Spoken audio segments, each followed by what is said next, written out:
અમર વારસો ગુણાતીતનો સતત ચાલતો શ્રી હરિતણો ભક્ત પ્રાગજી શાસ્ત્રી યોગીજી શ્રી પ્રમુખને શ્રી મહંતથી શ્રી સ્વામિનારાયણ ભગવાનની જય.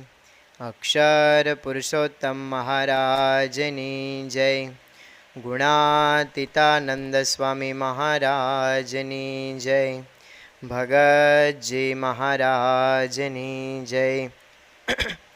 શાસ્ત્રીજી મહારાજની જય. યોગીજી મહારાજની જય. પ્રમુખ સ્વામી મહારાજની જય. મહંત સ્વામી મહારાજની જય. સુરત અક્ષરધામ મહોત્સવની કાર્યકર સુવર્ણ મહોત્સવની કાર્યકર સુવર્ણ મહોત્સવની આજનો વિષય છે અભાવ, અવગુણ અને દ્રોહ. આપણે જ્યારે કોઈ પણ વ્યક્તિને જોઈએ તો સામાન્ય રીતે આપણી સાથે રહેતા હોય, ભેગા રહેતા હોય, ઘરના સભ્યો હોય કે પછી સત્સંગી હોય, ક્યાંક ને ક્યાંક તો એવી વસ્તુ બને જ છે કે એ વ્યક્તિ પ્રત્યે આપણે અભાવ આવે, અણગમો આવે અને ક્યારેક એમનો દ્રોહ પણ કરી બેસીએ. હવે આ અભાવ, અવગુણ અને દ્રોહ એટલે શું પહેલાં એ સમજીએ. અભાવ એટલે પાણીમાં લીટો. પાણીમાં લીટો પાડો એટલે પાછળ પાછું હતું ને એવું પાણી થઈ જાય. એટલે અભાવ આવે પણ ફરી પાછો જો અંતરદ્રષ્ટિ થાય તો હજી કંઈ વાંધો નથી. અભાવ આવે પછી અવગુણ આવે, એક સ્ટેપ આગળ જઈએ તો લોટમાં લીટો. લોટમાં લીટો કરવામાં આવે તો પછી લોટને આખો આમ ફેંદવો પડે પછી સરખો થાય. અને જો અભાવ અને અવગુણ આવે ને એની અંદર આગળ ને આગળ જો સુખ લેતા જઈએ, મજા લેતા જઈએ કે ઓહ આમાં તો બહુ મજા આવે છે, તો પછી એ જે તે વ્યક્તિનો દ્રોહ થાય. અને દ્રોહ થાય એટલે લોઢામાં લીટો. અને લોઢામાં લીટો થાય પછી એને ભૂસવો અઘરો. જેમ જેમ ભૂસવા જાય એમ બીજા લીટા વધતા જાય. એટલે જાણપણું આપણે ક્યાંથી રાખવાનું? જ્યારે કોઈ પણ વ્યક્તિનો અભાવ આવવાની શરૂઆત થાય ને ત્યારથી. મહારાજે વચનામૃત ગઢડા પ્રથમના 31ના વચનામૃતમાં કહ્યું કે જેને અવગુણ લેવાની ટેવ પડે ને, જેને અવગુણ લેવાની ટેવ પડે એની બુદ્ધિ છે ને આસુરી થતી જાય. શ્રીમદ ભાગવતની અંદર એક પ્રસંગ આવે છે. ચિત્રકૂટ નામનો એક રાજા હતો. આ રાજાને 1 કરોડ રાણીઓ હતી. આપણે એક ઘરમાં હાચવામાં દમ નીકળી જાય છે. 1 કરોડ રાણીઓ હતી અને આ કરોડ રાણીઓનો એને ત્યાગ કર્યો. અને ત્યાગ કરીને તપ કરવા માટે ગયા. તપ કર્યા, ભગવાનને રાજી કર્યા, વરદાન મેળવ્યું. તો એવું વરદાન એને પ્રાપ્ત થયેલું કે એ છતી દેહે સ્વર્ગમાં આવન જાવન કરી શકે. આપણે નહીં વીકેન્ડ બંગલો, ફાર્મ હાઉસ એવું બધું રાખેલું હોય ને મોટા મોટા માણસોએ. રાજકોટની અંદર રહેતા હોય, મોટા સિટીની અંદર, મેગા સિટીની અંદર, એટલે ગામડાની અંદર એક સ્વિમિંગ પુલ બનાવે, નાનકડો હોજ બનાવે, પછી ગામડા જેવું વાતાવરણ કરે, ખાટલા રાખે ને પછી ત્યાં વીકેન્ડમાં આનંદ માણવા માટે જાય. હાલ આપણી બધાની સમસ્યા જ એ છે અત્યારે આપણું જે ગુજરાતી સમાજ ખાસ કરીને આપણે બધાને છે ને ઘરમાં હોટલ જેવું જોઈએ છે અને હોટલમાં છે ને ઘર જેવું જોઈએ છે. તમે જે હોટલની અંદર તમે ક્યાંય બહાર જાઓ ને તો ત્યાં ઉપર લખેલું હશે ઘર જેવું જમવાનું. તેવું તો હતું જ ઘરમાં, તો બહાર શા માટે જઈએ છીએ? તો જુઓ આપણી આ ખાસિયત છે. તો આ ચિત્રકૂટ રાજા હતા. એ ચિત્રકૂટ રાજાને એક વખત આમ સ્વર્ગમાંથી કંઈક આવવાનું થયું હશે અને ત્યાં વચ્ચે કૈલાસ પર્વત આવ્યો. કૈલાસ પર્વત એટલે શિવજી ત્યાં બિરાજમાન હોય, બાજુમાં માતાજી પાર્વતીજી બિરાજમાન હતા અને બંને કંઈક વાત કરતા હશે. અને સીધો જ ચિત્રકૂટને અવગુણ આવ્યો કે મેં 1 કરોડ રાણીઓનો ત્યાગ કર્યો ને આ તો સ્વયં ભગવાન થઈને એને પત્નીનો ત્યાગ કરી શકતા નથી. જુઓ, અભિમાન આવ્યો. આપણે જે કંઈ પણ સેવા કરીએ ને એ સેવા બીજો ના કરતો હોય ને એટલે આપણે તરત જ અવગુણ આવે. અને આ વાતથી અને આ મર્મથી તેઓ હસ્યા, માર્મિક હસ્યા. માતાજીને ખબર પડી, દ્રષ્ટિ ગઈ પાર્વતીજીની આ ચિત્રકૂટ ઉપર અને કીધું કે તું રાક્ષસ કુળમાં જન્મ લેજે, એવો શ્રાપ આપ્યો અને ફરી પાછા એ રાક્ષસ બન્યા. તો જુઓ, કરોડ રાણીનો ત્યાગ કર્યો પણ અવગુણ લીધો તો અસુર થયા. તો વિચાર કરીએ, આપણી બુદ્ધિ પણ જો અવગુણ લેવા માંડીએ ને તો કેવી થઈ જાય? આસુરી થઈ જાય. ગુણાતીતાનંદ સ્વામીએ પહેલા પ્રકરણ 237ની વાતમાં કહ્યું કે નિત્ય લાખ રૂપિયા મંદિરમાં લાવતો હોય પણ સત્સંગનું ઘસાતું બોલતો હોય ને મને ના ગમે. તો વિચાર કરીએ કે આપણે જે મંદિરમાં આવ્યા છે, આમ તો ધોરાજી મંડળ છે ને એમ સંપીલું મંડળ કહેવાય. તમારી એકતા, તમારી યુનિટી આમ બધી જગ્યાએ કલ્યાણ સ્વામી આમ દાખલા દે ને એવી તમારી યુનિટી છે, એકતા છે, સંપ છે. મહાન સ્વામી મહારાજની આ જ રુચિ છે. પણ ઘણી વખતે જાણપણું રાખ્યું હોય ને તો ભવિષ્યમાં પણ રોગ ન થાય.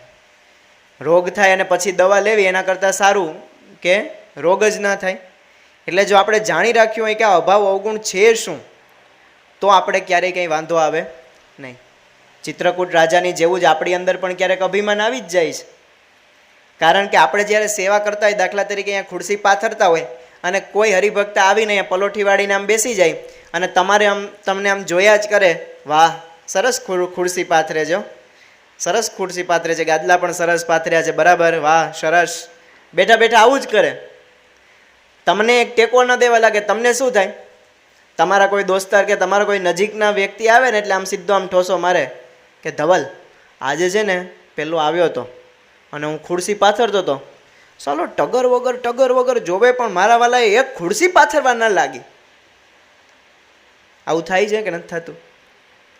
હવે મહારાજ શું વિચારે છે ઉપરથી? મહાન સ્વામી મહારાજ શું વિચારે છે કે મારા વાલા, મેં તારા માટે આ સેવા પ્રિઝર્વ રાખી હતી કે તારે ખુરશી પાથરવાની છે, તારે ગાદલા પાથરવાના છે, અને તે ગાદલાય પાથર્યા અને ખુરશી પાથરી, પણ પાછળથી અવગુણ લીધો એટલે સેવા શું થઈ ગઈ? ઝીરો, મીંડું. આપણે પણ રૂટીન જીવનની અંદર આવું જ કરીએ છીએ. આપણે જે નિયમ ધર્મ પાળતા હોય ને એ બીજા ના પાડતા હોય એટલે સીધું આપણી આંખમાં ખૂંચે. દાખલા તરીકે કોઈ હરિભક્ત મંદિરમાં આવતો હોય અને રવિ સભા ભરતો હોય, થોડા સમયમાં આવે એટલે પછી તમે એના કપાળ ઉપર તિલક ચાંદલો ન જાવ એટલે સીધું કહો કે એલા પૂજા નથી કરતો. પૂજા તો કરવી જ જોઈએ, આપણે સંતોની આજ્ઞા છે, મહાન સ્વામી મહારાજની આજ્ઞા છે, રુચિ છે. ધર્માદો નથી કાઢતો, ખબર ના પડે 10મો 20મો ભાગ કાઢવો જોઈએ, શિક્ષાપત્રીમાં આજ્ઞા છે, મહાન સ્વામી મહારાજે સત્સંગ દીક્ષામાં પણ આજ્ઞા કરી છે. દર પૂનમે આપણે ક્યાંક ને ક્યાંક પૂનમ ભરવા નજીકના મંદિરોની અંદર જવું જોઈએ. કેમ એલા જતો નથી?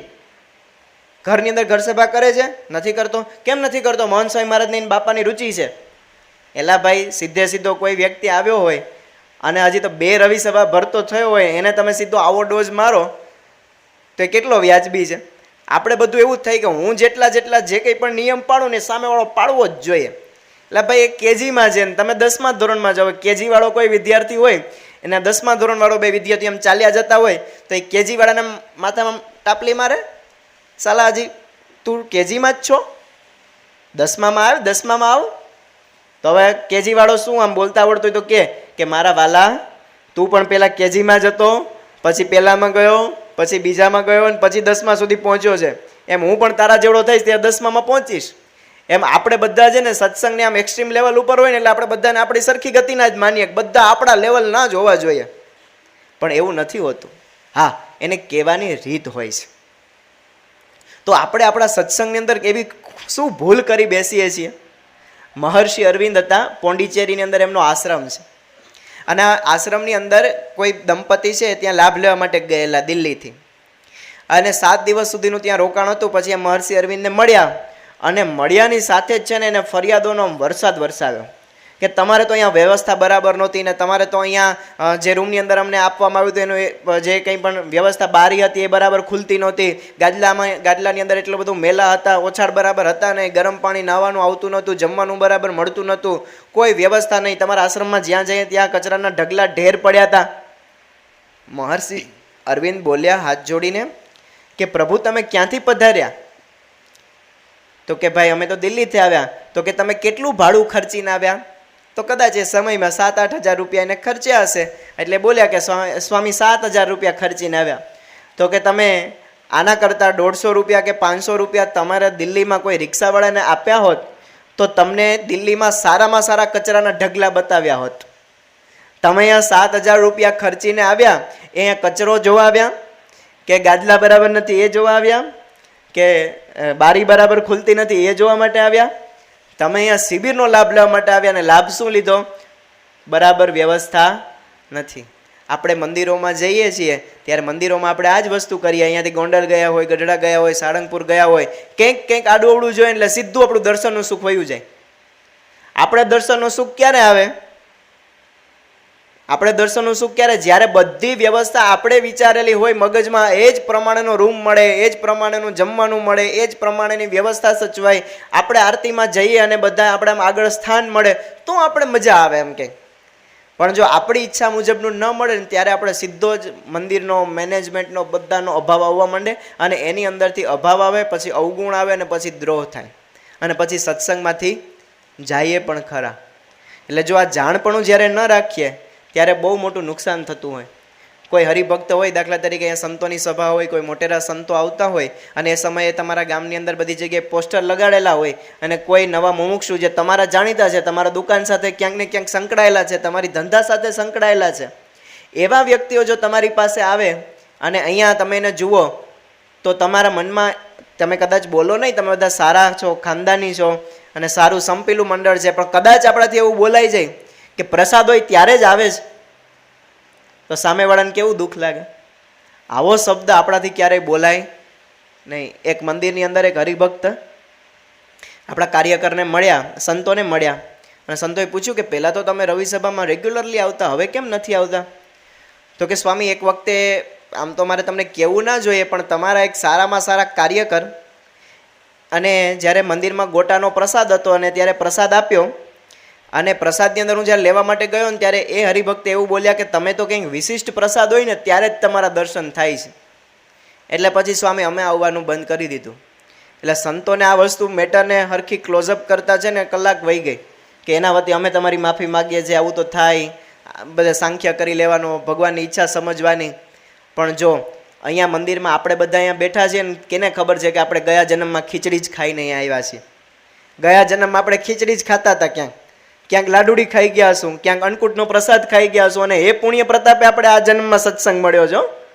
અને એમાં આ સફેદ કપડાની અંદર અહીંયા બેઠા એટલે એનો મતલબ એવો નથી કે બહુ મોટી આપણે ધાડ મારી દીધી. આપણે ક્યાંક ખીચડી ઉત્સવમાં જ ગયા હશું અને આપણે જ વાર છાસવારે ક્યાંક કોઈ જગ્યાએ સ્વામિનારાયણનું નામ લીધું હશે અને એ જન્મ, એ પુણ્યના પ્રતાપે આપણે બધા અહીંયા બેઠા છે, એના પુણ્ય ઉદય થશે. હા, સંપર્ક કરવાનો, સંપર્કમાં રાખવાના, એ વ્યક્તિને સભાનો મહિમા પણ આપણે કહીએ, પણ હવે એને આવવું કે ન આવવું એ તો મહારાજની ઈચ્છા સમજવાની. આપણો પુરુષ પ્રયત્ન હોવો જોઈએ, પણ એની અંદર અભાવ નહીં કે હું તો 40 વખત કહીને થાક્યો પણ આવતા જ નથી. 41મી વખત પ્રયત્ન તો કરો, મહારાજ તમારા ભેગા પડશે. પણ જો આપણે અવગુણ લઈને બેસી જઈએ કે એને તો કંઈ ફેર પડવાનો જ નથી, તો ક્યારેય પણ આપણા સત્સંગની અંદર આપણી તો પ્રગતિ ના થાય, પણ સામેવાળાને જેને આપણે ઈચ્છા છે કે આ વ્યક્તિ સત્સંગમાં આવે તો એનું સારું થાય, તો એ વ્યક્તિને પણ આપણે સત્સંગના માર્ગે ન જોડી શકીએ. દવાખાનાની અંદર કોઈ દર્દી દાખલ હોય અને આમ બધાનો આમ જનરલ વોર્ડ રાખેલો હોય અને જનરલ વોર્ડની અંદર બધા જ આમ પેશન્ટને આમ સુવડાવ્યા હોય અને પેશન્ટ છે એ બાજુવાળા પેશન્ટને એમ કહે કે શું થયું એલા? તો કે પગ ભાંગ્યો. તો બીજો પેશન્ટ સૂતો સૂતો એવું કહે, હારા હખણા રહેતા હોય તો જ્યાં ત્યાં જેમ તેમ પગ ભરાવો છો તો પછી ભાંગે જ ને, નિરાત રખાય કે ના રખાય ખબર નથી પડતી. તો પછી એ જ પેશન્ટ આને કહે કે તને શું થયું છે, તું કેમ અહીંયા બેડ ઉપર દાખલ થયો છો? તો કે મને તો ડાયાબિટીસ વધી ગઈ છે. તો જેનો પગ ભાંગ્યો છે એ સામેવાળા દર્દીને એવું કે ખબર નથી પડતી, જે તે આવે તે ખા ખા કરે છે, કેરીની સિઝન આવી છે, હું કોઈ દી કેરી ભાડી નથી, શ્રીખંડ આવ્યું તો ખાઈ લીધું, ઢેફલા આવ્યા તો ખાઈ લીધા, મોહનથાળ આવ્યો તો ખાઈ લીધો, સ્વીટ આવ્યું તો ખાઈ લીધું, શીરો આવ્યો તો ખાઈ લીધો, જે બધું નાક નાક નાક નાક કરે પછી તો તારી ડોસી ડાયાબિટીસ વધે જ ને. આવું તમે આમ સંવાદ સાંભળ્યો કોઈ બે આમ પેલામાં વોર્ડની અંદર આવો સંવાદ ચાલે? એને એ ખબર છે કે ભાઈ આ દર્દી છે, આનો પણ પગ ભાંગો છે, મને ડાયાબિટીસ વધી છે. એમ સત્સંગની અંદર કોઈ વ્યક્તિ આવે એનું સમજવાનું કે ભાઈ આનું આ અંગ નબળું છે, તો મારા ક્યાં બધા પૂરેપૂરા છે. મહંત સ્વામી મહારાજ એક વખતે આમ રસ્તામાંથી પસાર થતા હતા અને કોઈ કારણોસર ગાડી ત્યાં ઊભી રહી, એટલે સીધું મહંત સ્વામી મહારાજનું ધ્યાન છે ને આમ બોર્ડ ઉપર ગયું, તો આઈસીઆઈસીઆઈ બેંકનો બોર્ડ હતો. હવે ખરેખર આમ બધા જેટલા ઇંગ્લિશ ભણેલા છે એ બધા એ બોર્ડ વાંચ્યો હશે કે કેપિટલ લેટરમાં ICICI એવું લખેલું હોય, પણ એનું ગુજરાતી ઉચ્ચારણ શું થાય? ICICI. મહંત સ્વામી મહારાજે એમની અંદરથી પણ પોઝિટિવ ગુણ લીધો. મહંત સ્વામી મહારાજ બોલ્યા આમ બોર્ડ જોઈને, ICICI. હંમેશા મારી જાતને જુઓ, મારી જાતને જુઓ, મારી જાતને જુઓ. તો વિચાર કરીએ કે આપણે જો સામેવાળાને આવી રીતના આમ ચિતરતા જ રહેશું કે આને તો આમ નથી ને આને તો તેમ નથી ને ઓલું પેલું દલપતરામે કવિતા લખીને બધા જ પશુઓના બધા જ અવગુણ લખ્યા, પણ ઊંટ પોતાના જ અવગુણ જોતો નથી કે મારા તો 18 અંગ વાંકા છે. એમ આપણે ઘણી વખતે સત્સંગની અંદર ખાલી કોઈ વ્યક્તિ તિલક ચાંદલો ના કરતો હોય એની અંદર તો આપણે એને કેટલું બધું કહી દઈએ છીએ, પણ જો કહેવાની છે ને સાચી અને આદર્શ રીત હોય છે. ઘણી વખતે છે ને આપણે નજરે દેખેલું પણ છે ને સત્ય હોતું નથી. દાખલા તરીકે એક વખતે અટલાદરાની અંદર ડૉક્ટર સ્વામી પધારેલા અને એ સમયે ડૉક્ટર સ્વામીને કોઈ બીજા હરિભક્તના ઘરે પધરામણી કરવા માટે જવાનું હતું. એટલે પધરામણી કરવા માટે ડૉક્ટર સ્વામી નીકળ્યા, સાથે સંતો પણ હતા. અને જે સોસાયટીની અંદર પધરામણી હતી ત્યાં એક આપણા કોર્નર ઉપર આપણે એક સારામાં સારા હરિભક્ત, સન્નિષ્ઠ હરિભક્ત, યોગી બાપા વખતથી સત્સંગી એ હરિભક્ત, અને એ ત્યાં પોતે જિલ્લા ઉપર બેઠા બેઠા સિગારેટ પીતા હતા. હવે આ દ્રશ્ય છે ને ડૉક્ટર સ્વામીએ જોયું. જોજો કહેવાની રીત કેવી હોય ને, આપણે આ સદગુરુ સંતોમાંથી ને આપણા સંતોમાંથી શીખવાનું છે.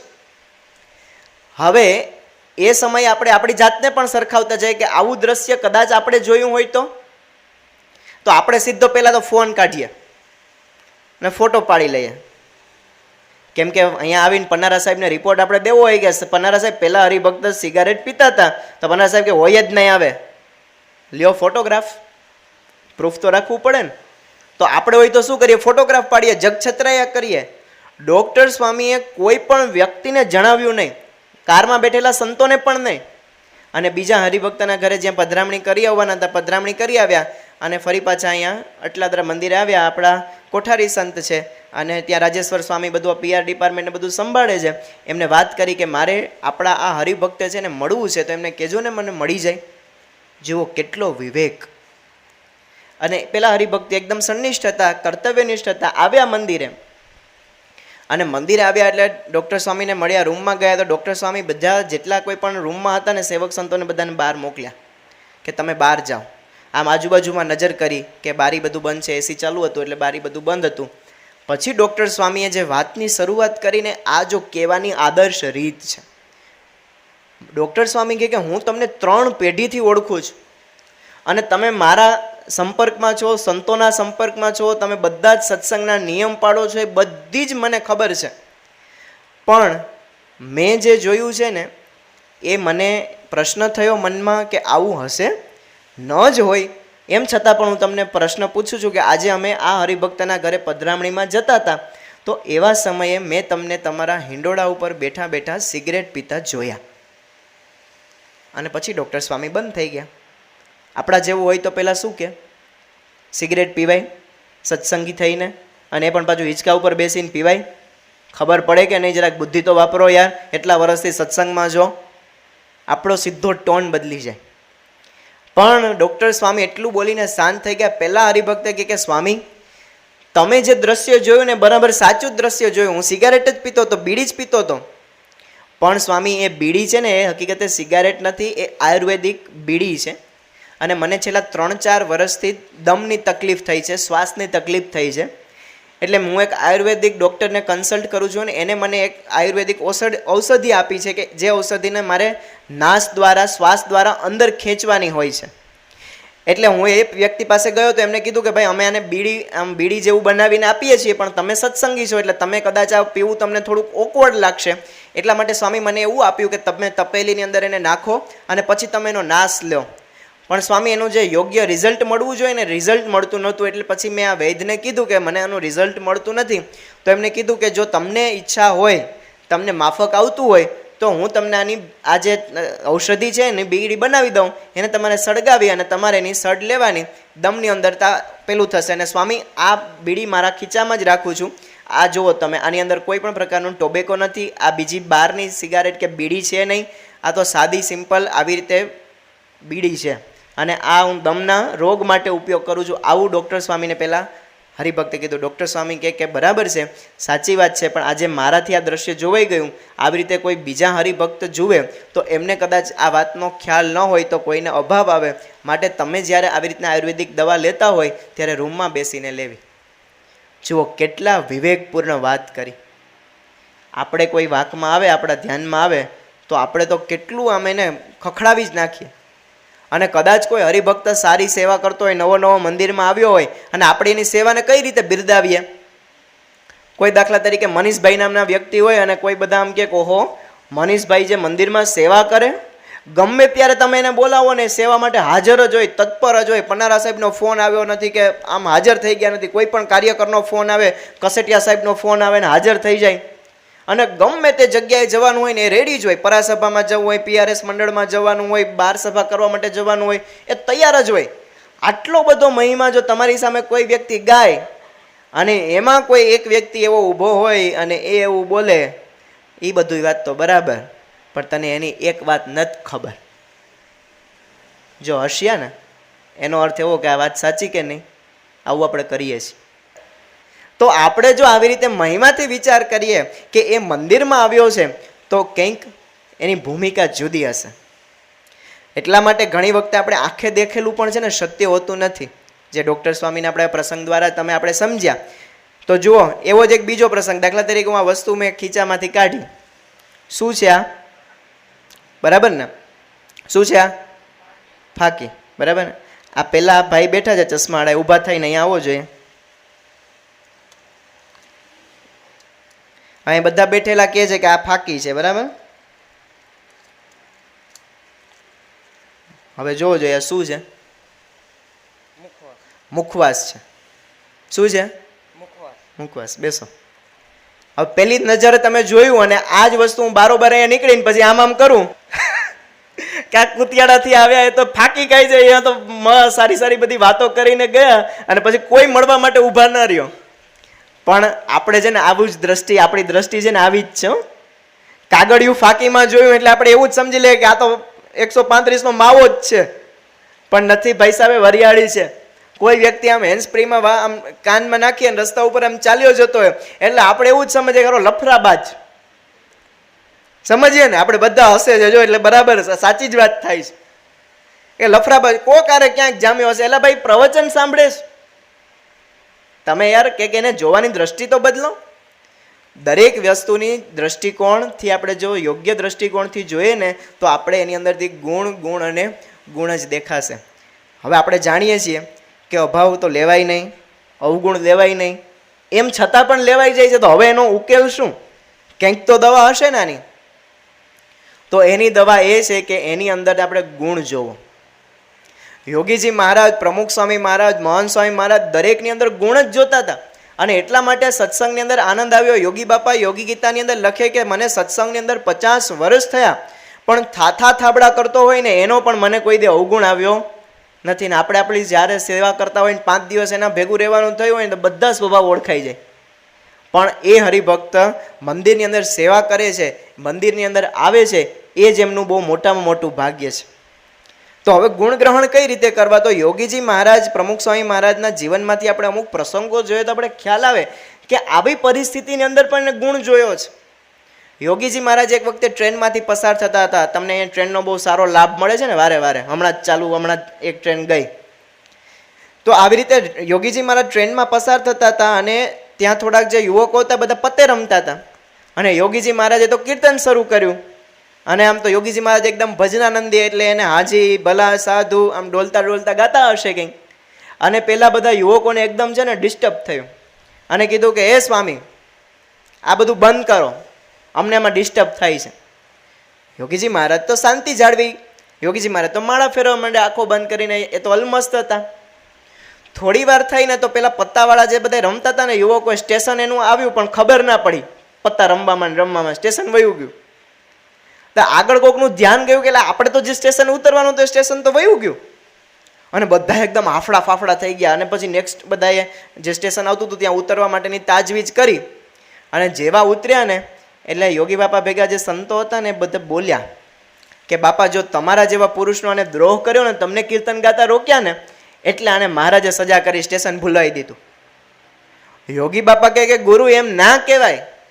હવે જુઓ, પત્તા રમે છે, સત્સંગી નથી, કોઈ જાન પહેચાન કે ઓળખાણ વાળા નથી.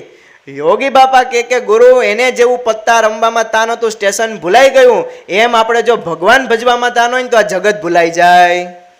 તો વિચાર કરો, આની અંદરથી પણ ગુણ. પ્રમુખ સ્વામી મહારાજ એક વખતે પેટલાદની અંદર નગર યાત્રા હતી પ્રમુખ સ્વામી મહારાજની, અને બે ઘોડા આમ જોડાયેલા, અને ઘોડા એકદમ જાતવાન, એકદમ સરસ મજાના ઘોડા આમ ઘોડાગાડીની અંદર શોભે, અને પ્રમુખ સ્વામી મહારાજ જેની અંદર બિરાજમાન થવાના હતા એની અંદર આ જોતરેલા. પણ હવે કોઈ કારણોસર એ ઘોડાને શું મનમાં એવું થયું હશે કે ઘોડા પગ જ ના મંડે આગળ. એટલે એના જે માલિક હતા એ પણ આમ ચલાવવાનો પ્રયત્ન કરે પણ ચાલે જ નહીં. હવે આખી નગરયાત્રાનો બધો ટાઈમ ટેબલ બધું બગડતું હતું. એટલા માટે શું કર્યું કે ભાઈ બીજા જે ઘોડા સામે હતા એ જાતવાન નતા, આમ થોડાક આમ ગલઢો થઈ ગયેલો એવો બધો ઘોડા હતા, એને લઈ અને આ જે સારી ક્વોલિટીના ઘોડા હતા ને એને એ ઘોડાગાડીથી આમ જુદા કર્યા અને ઓલા ઘોડાનાની અંદર જોતર્યા, અને ઘોડાગાડી આગળ ચાલી. અને ઘોડાગાડી આગળ ચાલી એટલે ત્યારે કોઈ બીજા સંત હતા, એમને કીધું કે સ્વામી, પેલા ઘોડાએ તમારા જેવા સાધુ બેઠા અને ઘોડાગાડી ન ચાલી અને એની સેવા ગુમાવી. પેલા ઘોડાએ સેવા ગુમાવી જ કહેવાય ને, આપણી દ્રષ્ટિએ તો એવી જ રીતે જોઈ શકીએ. પણ પ્રમુખ સ્વામી મહારાજ બોલ્યા કે એવું ના બોલાય ગુરુ આપણાથી. આપણે એવું બોલાય કે પેલા ઘોડાએ આ ઘોડાને સેવા આપી. જો પ્રસંગ કેવો છે, સરખો જ છે. પ્રમુખ સ્વામી મહારાજ એક વખતે વિદેશ ધર્મયાત્રાની અંદર પધારેલા, અને ત્યાં કોઈ હરિભક્તના ઘરે સ્વામીનો ઉતારો હતો, અને રૂમ બહુ સાંકડો હતો, નાનો હતો. પ્રમુખ સ્વામી મહારાજને કહેવામાં આવ્યું કે સ્વામી, આ રૂમ બહુ સાંકડો છે. સ્વામી કહે કે સાંકડો રૂમ હોય તો સારું, વીજળીની બચત થાય, એક પંખામાં કામ ચાલે, એક લાઇટમાં કામ ચાલે. થોડા દિવસો પછી બીજી જગ્યાએ જવાનું હતું, અને એ હરિભક્તનું ઘર બહુ મોટું હતું, વિશાળ હતું. બાપાનો જે ઉતારો હતો એ બહુ મોટા રૂમની અંદર હતો. સ્વામીને કોકે કીધું કે સ્વામી, રૂમ બહુ મોટો છે. સ્વામી કહે કે મોટો રૂમ હોય તો સારું, વધારે હરિભક્તો સમાઈ શકે. તો જો નાના રૂમની અંદર પણ આનંદ અને મોટા રૂમની અંદર પણ આનંદ. જો આવી રીતે આપણે કોઈ પણ પરિસ્થિતિની અંદર કોઈ પણ વ્યક્તિનો કે કોઈ પણ વિષયનો આપણે ગુણ લેતા જશું ને તો આપણો દ્રષ્ટિકોણ છે ને બદલી જશે. પ્રમુખ સ્વામી મહારાજ બેલ્જિયમની અંદર હતા, ડૉક્ટર શાહને ત્યાં એમનો ઉતારો હતો. બાપાને પૂછવામાં આવ્યું કે પ્રમુખ સ્વામી, તમારી સાથે તો બધા બાપાની સાથે ખાનગી કરે, કેટલા બધા હરિભક્તો આની અંદરથી પ્રમુખ સ્વામી મહારાજને મળેલા છે? હાથ ઊંચો કરો જોઈએ. જો ઘણા બધા હરિભક્તો પ્રમુખ સ્વામી મહારાજને મળેલા છે. હવે બાપા પાસે આપણે આશીર્વાદ લેવા માટે ગયા હોય અને પછી આપણે બાપાને આપણે કંઈક પ્રશ્નની વાત કરી હોય તો કેટલા લોકોના પ્રશ્ન બાપા જાણતા હોય. સ્વામી કહે કે તમે બધું જાણો છો છતાં પણ બધાને કેમ તમે દિવ્ય સમજો છો? ત્યારે પ્રમુખ સ્વામી મહારાજ એવું બોલ્યા કે ગમે તેવો માણસ હોય એની અંદર તો એક તો ગુણ સારો હોય ને, અમારી દ્રષ્ટિએ ગુણ ઉપર જ રહે છે. તો એમ જો આપણે આજુબાજુમાં રહેતા કોઈ પણ હરિભક્ત એમના નાના મોટા કંઈક પ્રશ્ન હોય તો એને સમાધાન કરવા માટે, એનું સોલ્યુશન કરવા માટે આપણે યોગ્ય ઉકેલ કરવો જ જોઈએ. પણ એનો અવગુણ લઈને આપણે આપણો સત્સંગની અંદર કંઈ પણ પ્રકારની ખોટ આવે એવા પ્રકારનું વર્તન આપણાથી ન થાય એ ખાસ જોવું જોઈએ. ગમે તે પરિસ્થિતિની અંદર આપણે હોય એ પરિસ્થિતિની અંદર આપણે હંમેશા સવળો વિચાર રાખવો. ભક્ત તુકારામ હતા, આ ભક્ત તુકારામ હંમેશા દરેક પરિસ્થિતિની અંદર સવળો જ વિચાર કરે. એક વખતે તો ગામના બધા લોકોએ, ગામના બધા જુવાનિયાઓએ એની નગર યાત્રા કાઢી. અને નગર યાત્રા એટલે કંઈ ઘોડાગાડીની અંદર નહીં, બગીની અંદર નહીં, ગધેડા ઉપર. અને એ પણ કેવી રીતે? ઊંધા ગધેડા ઉપર બેસાડ્યા, ડબ્બો વગાડતા જાય, પછી મુંડન કર્યું, પછી માથાની ઉપર પેલું ચૂનો ચોપડ્યો, અને પછી ગળાની અંદર રીંગણાની માળા પહેરાવી, ચંપલની પણ કંઈક માળા પહેરાવી, એવો પણ ક્યાંક ક્યાંક વાત સંભળાય છે. તો આવી રીતે અપમાન કર્યું અને પછી જ્યારે ઘરે આવ્યા એકદમ આનંદની અંદર, એકદમ ભગવદીય જીવ હતા. એના પત્ની કહે કે આપણે તો આમ ક્યાંય બહાર મોઢું દેખાડવા જેવા ન રહ્યા. તો કે કેમ? તો કે તમારું કેટલું ભયંકર અપમાન થયું. અરે ગાંડી, શું અપમાન થયું? અરે ઊંધે ગધેડે બેસાડ્યા. ત્યારે પેલા પત્નીને જવાબ આપે ભક્ત તુકારામ કે આપણી જ્યારે લગ્ન થયા હતા ત્યારે ક્યાં આપણી નગર યાત્રા નીકળી હતી? આ લોકોએ મફતમાં નગર યાત્રા કાઢી દીધી, આભાર માનવો જોઈએ આનો. પછી કે અરે તમારા માથાની અંદર મુંડન કર્યું. અરે મુંડન કર્યું એટલું નહીં, એની અંદર ચૂનો ચોપડ્યો. અરે મારે તો કેદીકના વાળ કપાવવા જવું હતું, પણ વતું કરાવવા માટેના પૈસા તો હોવા જોઈએ ને ભાઈ સાહેબ. આને મફતમાં વતું કરી આપી દીધું, આભાર માનવો જોઈએ કે ના માનવો જોઈએ? તો કે માનવો જોઈએ. તો કે પછી ચૂનો ચોપડ્યો. તો કે હવે ચૂનો ચોપડી દીધો તો 6 મહિના સુધી ખોડો નહીં થાય. તો કે હજી આ વધારાના 2 હાર પહેરીને આવ્યા છે એનું શું? તો કે ચંપલ તો આપણે હવે જિંદગી આખી જીવશું ત્યાં સુધી નહીં ખૂટે એવું કીધું હશે. અને જે માળા પેલી રીંગણાની પહેરાવી હતી, કેટલા દિવસથી આપણે ઘરમાં દાળ ને દાળ જ ખાઈએ છીએ. લે ગાંડી, સરસ મજાના રીંગણાનું શાક બનાવો. જો સવડો વિચાર. હવે આવું કોઈ આપણે આ તો આપણે આવી પ્રાર્થના કરી પણ ના શકીએ. આપણી આવી હિંમત પણ નથી કે હે ભગવાન, મારું કાલે પૂજામાં આપણે પ્રાર્થના થઈ શકે અહીંયા ઠાકોરજી ઉપર કે હે ભગવાન મારું સત્સંગમાં અપમાન કરાવજો, થાય આવી પ્રાર્થના આપણાથી પૂજામાં? અને કદાચ આપણે અહીંયા પહેલી લાઈનમાં બેઠા હોય, આ તો અત્યારે બધી વાતો અભાવ ગુણ ઉપર ચાલે છે ને એટલે આપણે બધાને સ્થિતિ રહ્યા. પણ જો કોઈ ચાલુ સભાએ ક્યાંક બહુ મોટા સ્ટેજ ઉપર કે ક્યાંક ગયા હોય ને મહાન સ્વામી મહારાજનો આમ નજીકથી લાભ મળતો હોય ને પહેલી લાઈનમાં તમે સવારના 4 વાગ્યા કે 4:30 વાગ્યામાં ગોઠવાઈ ગયા ને માળા ફેરવતા હોય, હે મહારાજ હે સ્વામી અંતરના સંકલ્પો પૂરા કરો, આવી માળા કરતા હોય ને કોઈક હરિભક્ત આવે અને એ સાવ મહાન સ્વામી મહારાજ આવવાની તૈયારી હોય ને ટોચ ઉપર હોય ને ત્યારે આવે અને તમને કોઈક ઉભાડીને છેલ્લે નાખે ત્યારે સત્સંગનો જેવો ચામ ખબર પડે ને કે બધા ત્યારે શું થાય? આવા જ છે બધા વ્યવસ્થાપકો, ખબર નથી પડતી હું 4:30 વાગ્યાનો અહીંયા બેસીને માળા ફેરવું છું, બધી માળા ઓમ સ્વાહા, બધું તપ ગયું. એની જગ્યાએ આપણે શું વિચારવાનું કે એ હરિભક્તને સાચવવા પડે એવા હશે એટલા માટે લઈ આવ્યા.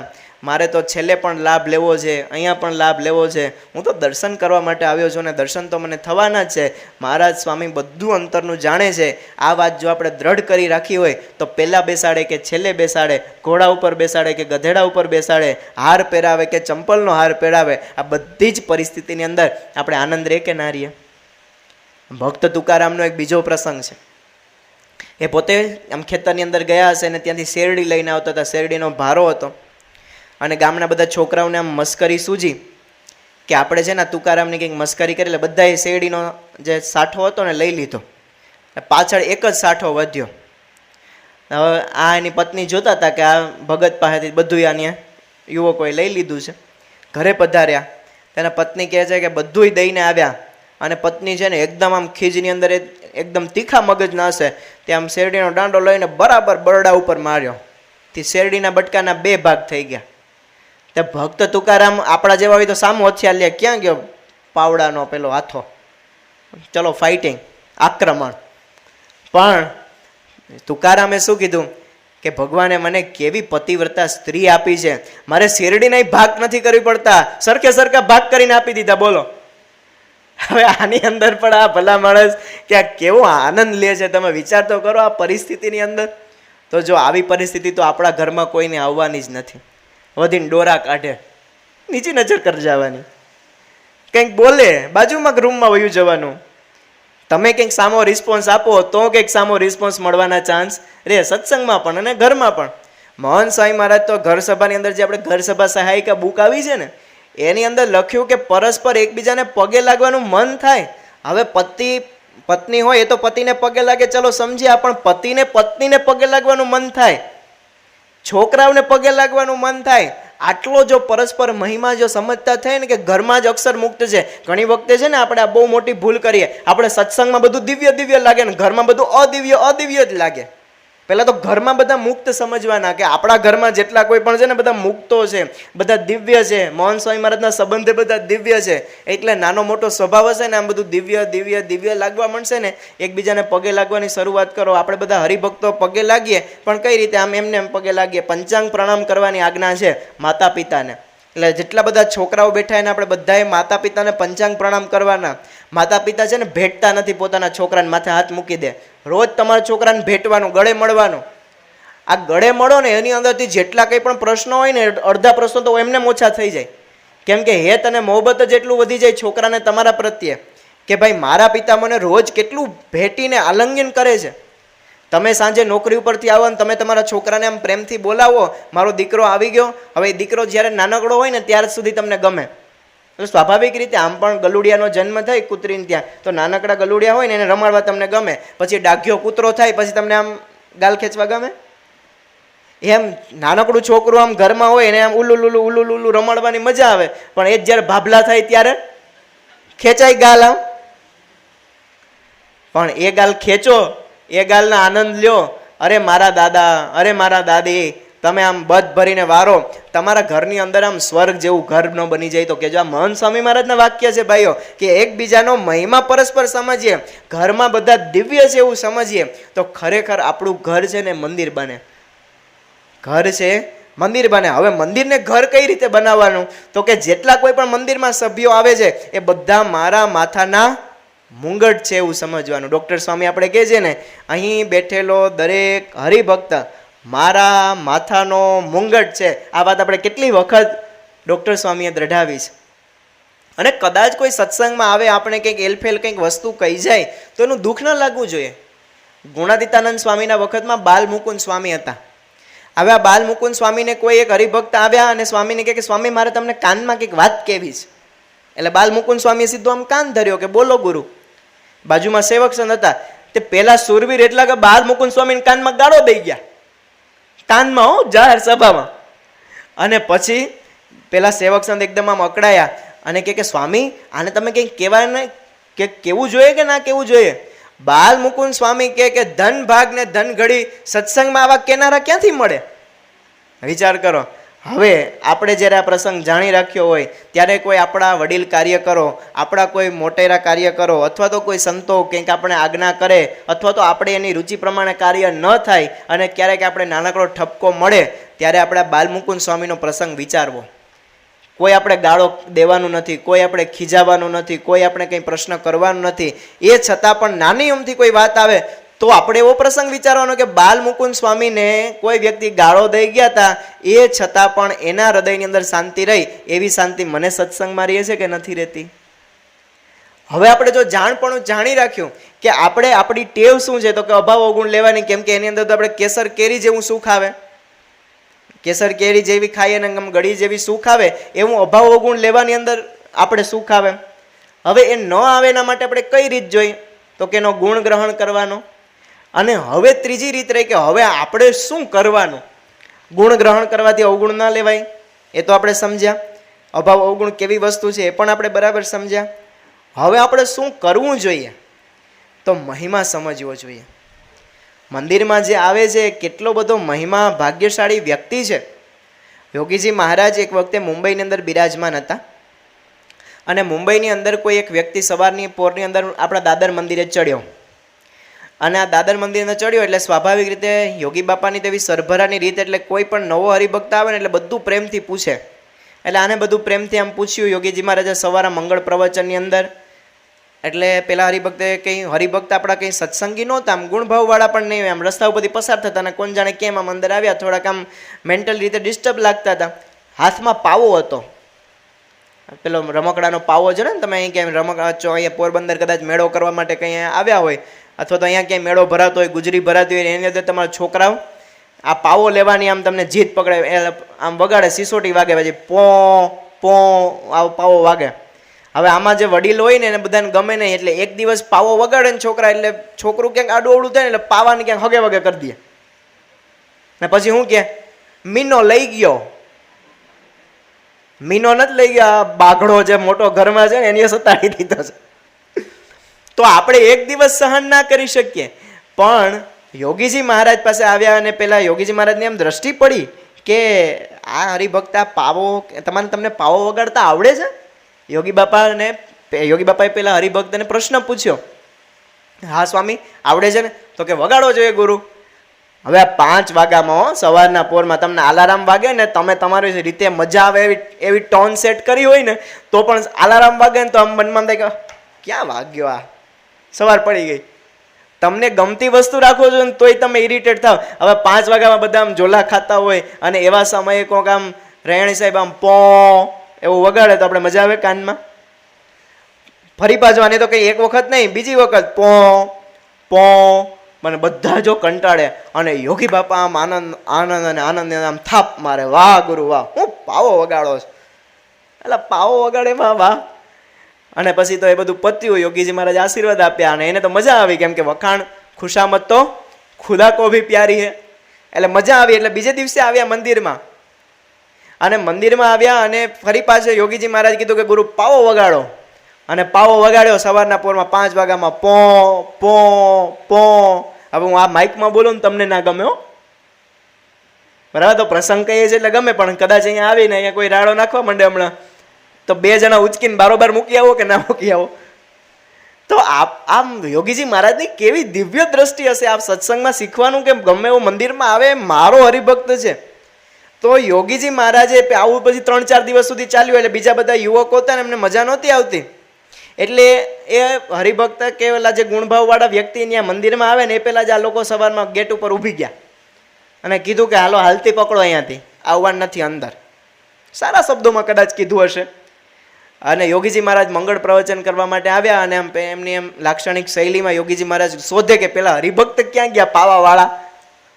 એટલે બધાએ કીધું કે બાપા એ તો રોજ આવી રીતના પાવો વગાડે, તમારો લાભ ના મળે એટલે અમે તેને તગડી મૂક્યા. યોગી મહારાજ છે ને ઉદાસ થઈને બોલ્યા કે ગુરુ તમને ખબર છે કે આ મંદિરના એટલે કે દાદર મંદિરના, આપણે બધા અક્ષર પુરુષોત્તમ મંદિરો સમજવાના, કે આ દાદર મંદિરના પગથિયા ચડે ને એનું મિનિમમ ક્વોલિફિકેશન શું? તો કે 10,000 વર્ષ સુધી ઊંધા માથે સોપારી ઉપર તપ કર્યું હોય ને એ આ અક્ષર પુરુષોત્તમ મંદિરના પગથિયા ચડે, જેવો તેવો ચડતો નથી.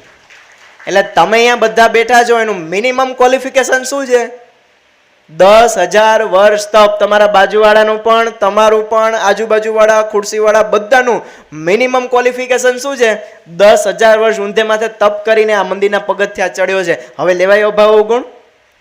આ હરિભક્ત આપણને પ્રાપ્ત થયા છે. યોગીજી મહારાજની આ જે દિવ્ય દ્રષ્ટિ હતી, હવે આપણે ખબર પડે કે સ્વામી ખબર છે કે ભાઈ દિવ્ય દ્રષ્ટિ રાખવાની, અભાવ નથી લેવો, નથી લેવો, નથી લેવો, ગુણ ગ્રહણ કરવો, પણ મારો વાલો સાહેબ એમાં ગુણ દેખાવો તો જોઈએ ને.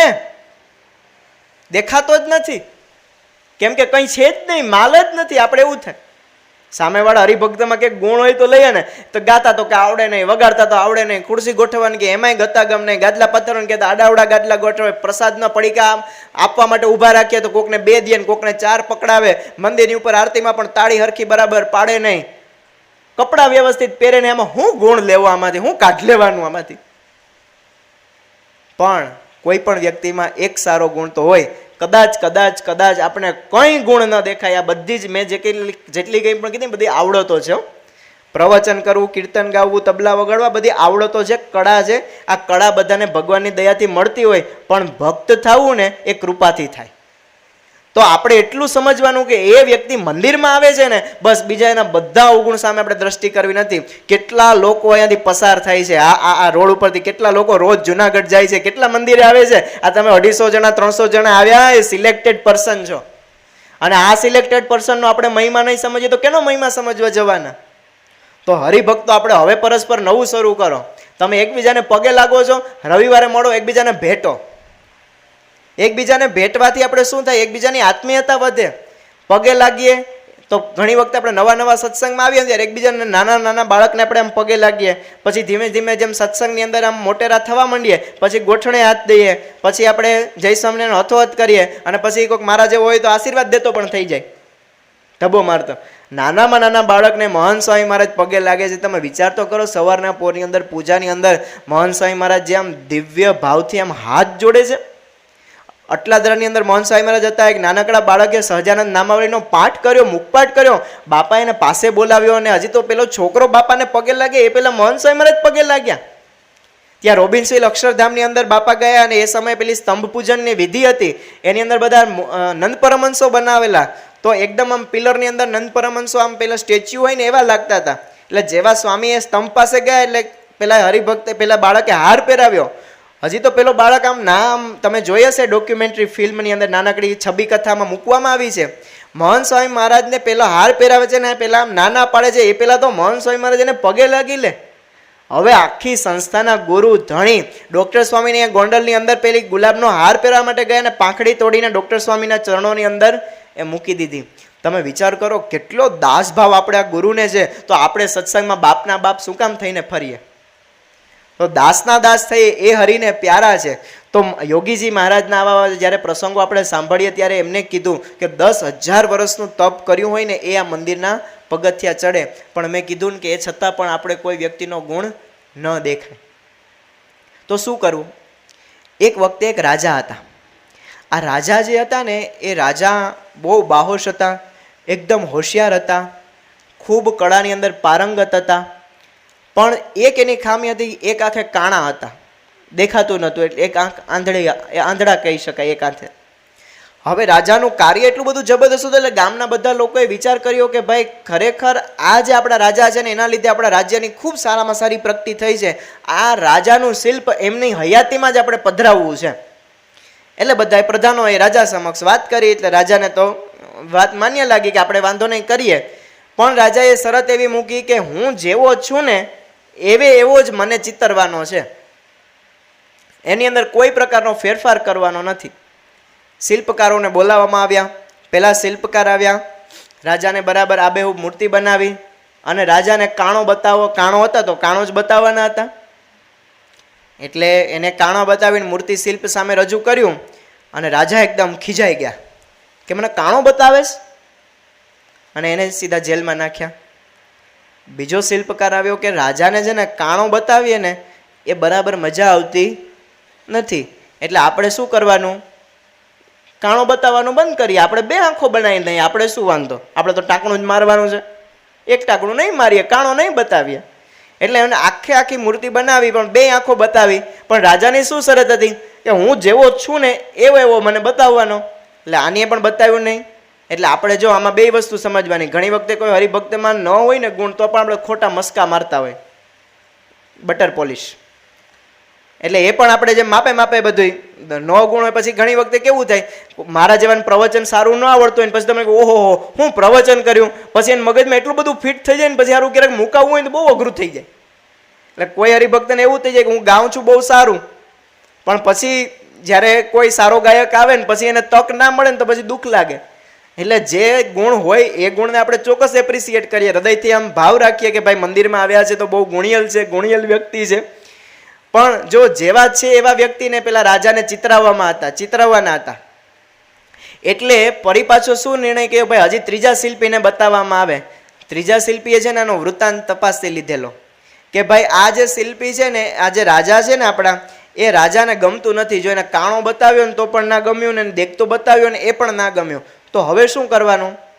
પછી એને યુક્તિ કરી, રાજાની સમક્ષ આ ચિત્ર રજૂ થયું, આખું શિલ્પ રજૂ થયું, મૂર્તિનું અનાવરણ થયું, રાજા ખુશ થયો અને એને સોના મોહરો ભેટમાં આપી. હવે અહીંયા પેલા એ છે ને કાણો હતો ને તો રાજાને કાણો જ બતાવ્યો હતો. હવે તમને પ્રશ્ન થશે તો ઇનામ કેમ મળ્યું? તો એને છે ને રાજાના જે ગુણ હતા ને એને એપ્રિસિએટ કર્યા. રાજાને છે ને શિકાર કરતો બતાવ્યો. હવે શિકાર કરતો હોય ને હાથમાં આમ ધનુષ બાણ રાખે અને આમ એક આંખે નિશાન લેતો હોય એટલે ડાબી આંખ કેવી થઈ જાય? ઝીણી. હવે ઓલરેડી એની ડાબી આંખ શું હતી? ફેલ જ હતી. હવે ડાબી આંખને આમ ઝીણી કરીને બતાવીને આ આંખને મોટી કરીને બતાવી, જેવો હતો એને એવો થઈ ગયો કે ન થઈ ગયો? પરાક્રમનો ગુણ બતાવ્યો કે ન બતાવ્યો? તો પરાક્રમનો ગુણ એનામાં હતો જ, પણ પેલા 2 શિલ્પીઓ જોઈ શક્યા નહીં. અને આ શિલ્પીએ એ જે કંઈ પણ એના ગુણ હતા એ ગુણ પ્રમાણે આબેહૂબ મૂર્તિ બનાવી તો એમને ઇનામ પ્રાપ્ત થયું. એમ આપણા જે હરિભક્તોની અંદર ગુણ છે એ ગુણને જો આપણે યથાર્થ રીતે ઓળખીએ તો આપણે સત્સંગની અંદર ગુણ ગ્રહણ દ્રષ્ટિથી અભાવ અવગુણથી બચી શકીએ અને ગુણ લઈ શકીએ. છેલ્લો એક પ્રસંગ કહી અને પૂરું કરીએ. આપણે બધાના જેને ગુણ નથી આવતા ને એનું મુખ્ય કારણ આ છે. આ એક વાર્તા એવી છે કે આખા પ્રવચનો છે ને સાર છે. અને આ વાત આપણે જ્યારે સમજીએ ને ત્યારે ખરેખર આપણે એવું લાગશે કે ખરેખર આપણે ક્યાંક આવી જ ભૂલ કરી બેસીએ છીએ. એક વખત એક ભમરો અને એક ગીંગો. હવે ભમરો છે ને હંમેશા ફૂલની જ્યાં કંઈ બાગ બગીચો હોય ને એની અંદર પોતે ફરતા, અને ગીંગો હોય ને એ તો કેની અંદર? મળની અંદર બેસે. અને મળની અંદર બેસે એટલે સ્વાભાવિક રીતે જે મળની જે ગોરીંડી હોય ને એના નાકની અંદર સલવાઈ જાય. અને ભમરો તો બધી જ જગ્યાએ પુષ્પની સુગંધ લેવા માટે જાય, જ્યાં જ્યાં બગીચો હોય, નવા નવા સુગંધી પુષ્પો, અત્યારે જેમ મોગરાના ફૂલ ખીલેલા હોય એવા મોગરાના ફૂલની સુગંધ લેવા માટે જાય, ગુલાબના ફૂલની સુગંધ લેવા માટે જાય. આ બધી જ સુગંધ લેવા માટે જાય. એને થયું કે આ મારો મિત્ર ગીંગો આ મળની અંદર પડ્યો મળની સુગંધ લીલા રાખે, આની અંદરથી શું આનંદ આવે. એટલે આને હું કહું કે ચાલ મારી સાથે લટાર મારવા માટે તું આપણે બે જઈએ, બગીચાની અંદર જઈએ, અને બગીચાની અંદર તું જો કેટલા સરસ મજાના પુષ્પો ખીલ્યા છે અને એની અંદર હું તને ચાલ સુગંધ લેવડાવું. ગીંગો કે ભાઈ મને એમાં મજા નહીં આવે, મને આમાં જ માલ મનાણો છે, તું મને આમાં રહેવા દે ભાઈ સાહેબ. પેલા કે નાના ચાલો તમને લઈ જ જવાય, તું મારો પરમ મિત્ર. શું ચંપાની સુગંધ હોય, શું મોગરાની સુગંધ હોય, શું ગુલાબની સુગંધ હોય, ગલગોટાની શું સુગંધ હોય એ તને ખબર તો પડે ગાંડા. ચાલ મારી સાથે. હાથ પકડીને લઈ ગયા, બે એક સાથે ઉડ્યા. સરસ મજાનું ગુલાબનું આમ લાલ કલરનું એકદમ દેશી ગુલાબનું ફૂલ ખીલેલું હતું અને ફૂલ ઉપર બેસાડ્યા. અને જે આમ ભમરાએ ઊંડો શ્વાસ લીધો, બહુધર કોઠા ટાઢા થઈ ગયા ને એવી અનુભૂતિ થઈ. ગીંગાને શ્વાસ લેવાનું કીધું, ન મજા આવી. એલા ગુલાબ ઉપર ના મજા આવી, કદાચ ચાલો તમારો ટેસ્ટ ડેવલપ ન થયો હોય, મોગરાના ફૂલ ઉપર લઈ જાય, મોગરાના ફૂલ ઉપર લઈ ગયા, ત્યાં પણ મજા ન આવી. ચંપાના ફૂલ ઉપર લઈ ગયા, ન મજા આવી. ચૂઈના ફૂલ ઉપર લઈ ગયા, ન મજા આવી. પારિજાત ઉપર લઈ ગયા, ન મજા આવી. આ ભમરો વિચારે કે મારા હારાને પ્રશ્ન શું છે, મને મજા આવે ને કે આને ના આવે.